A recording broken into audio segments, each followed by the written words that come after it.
అఫ్తల్ ఇక్బాల్ అనేవాడు పాకిస్తాన్‌లో ఉన్నటువంటి ఒక మీడియా జెయింట్. మనకిక్కడ 'రిపబ్లిక్ టీవీ', 'ఆర్నాబ్ గోస్వామి' ఎట్లాగో వాళ్ళ దేశంలో అట్లాగా అతను ఫేమస్సు. ప్రభుత్వ వర్గాల్లో బాగా పరిచయం ఉన్నవాడు, పలుకుబడి ఉన్నవాడు. అక్కడ జరిగే అనేక మీడియా సంస్థలు అతని చేతిలోనే ఉన్నాయి. అలాగే డిజిటల్ మీడియా గూడా అతని చేతిలోనే ఉంది.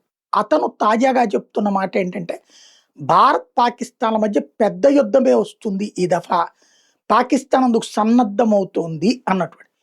ఎందుకు అంటే, ఈ సింధు నదీ జలాలకి సంబంధించినటువంటి అంశాన్ని బేస్ చేసుకునినే అక్కడ దాదాపు 3 రాష్ట్రాల వాళ్ళు అన్యాయమైపోతారు. ఇప్పటికే రావి నది నీళ్ళని భారత్ ఆపితేనే ఒక ప్రాంతం మొత్తం సంక్షోభంలో పడింది.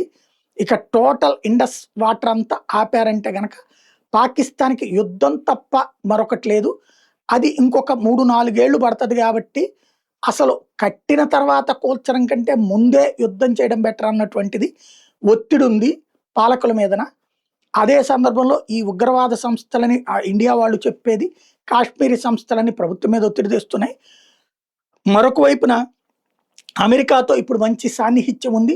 ప్రపంచ దేశాల్లో మనం అంటే మంచి ఆహ్, ఏది అనుసంధానకర్తలం అని పేరుంది కాబట్టి, ఈ టైంలో భారత్ మీద పాకిస్తాన్ యుద్ధం చేస్తే వాళ్ళెవరు అడ్డుపడరు.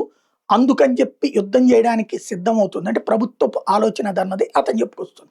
పాపం పిచ్చోడికి ఇప్పుడు పాకిస్తాన్ భారతదేశం మీద యుద్ధం చేస్తే, పాకిస్తానే వాళ్ళనందరిని అడుక్కుని భారత్ నా మీద దాడి చెయ్యొద్దు అని అడుక్కునే కర్మ దానిది.